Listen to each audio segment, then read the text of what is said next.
Du 21 au 26 octobre, le service parentalité de la communauté de communes Côte-Landes Nature avait organisé sa première semaine de la parentalité avec de nombreux ateliers et animations sur le thème de l'autorité bienveillante. Toute l'année, on propose différentes animations sur différentes thématiques. Là, c'était vraiment l'idée de vouloir zoomer sur une thématique particulière que certains parents abordent tout au long de l'année et vraiment pouvoir apporter des clés, des outils pour accompagner le parent dans son rôle de parent au quotidien, quoi. Et parmi les ateliers proposés, parents et enfants avaient pu partir à la découverte des émotions avec Élodie Gravillard. L'objectif sur la semaine, c'est d'aborder l'aspect corporel des émotions pour les petits. Parce que du coup, au départ, les petits vont ressentir des manifestations corporelles en fonction de l'émotion qu'ils éprouvent.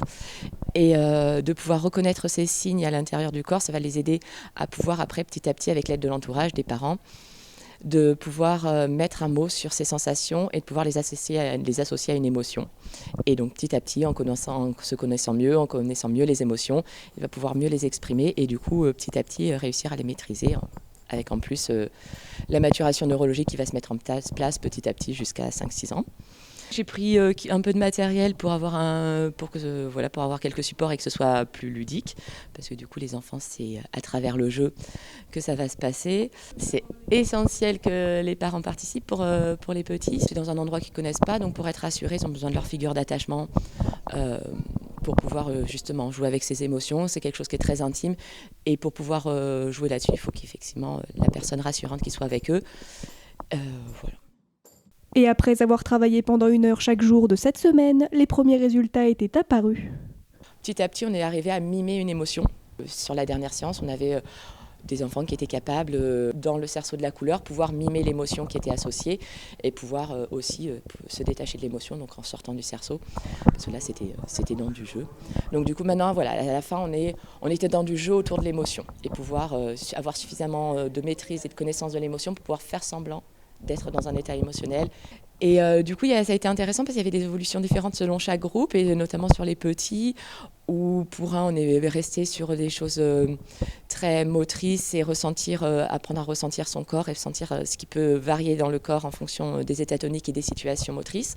Avec aussi, on a pu aborder certains outils, ça sur un peu tous les groupes, certains outils de relaxation pour pouvoir apprendre à maîtriser la respiration, des temps calmes. L'objectif, c'est que les parents puissent reprendre ensuite les outils qu'ils ont pu voir aussi pendant la semaine avec leur enfant et qui envoient en fonction de ce qui convient le mieux à chacun, de pouvoir refaire plusieurs fois et que ça devienne automatique et que comme ça les enfants aient des choses dont ils puissent se saisir quand ils ont besoin, quand l'émotion est trop importante.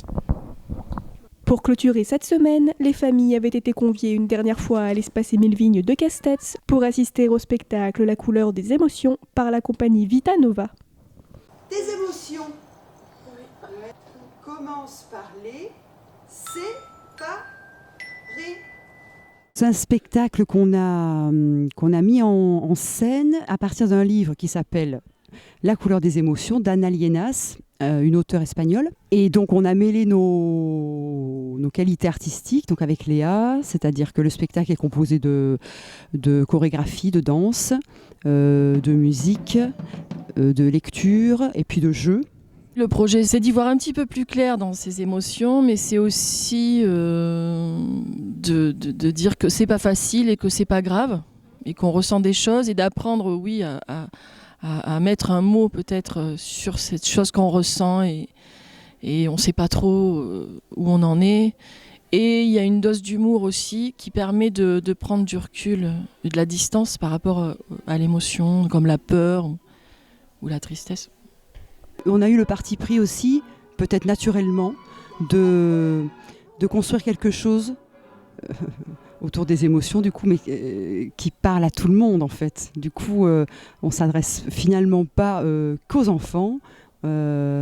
Simplement, voilà, le discours est large, quoi. Et il y a des degrés de compréhension, et pour les enfants, et pour les adultes. Merci quand même à la salle de Castets parce qu'il y avait une marche et du coup ça nous a fait trouver une autre idée. Donc merci Castets, merci l'espace Émile Vigne.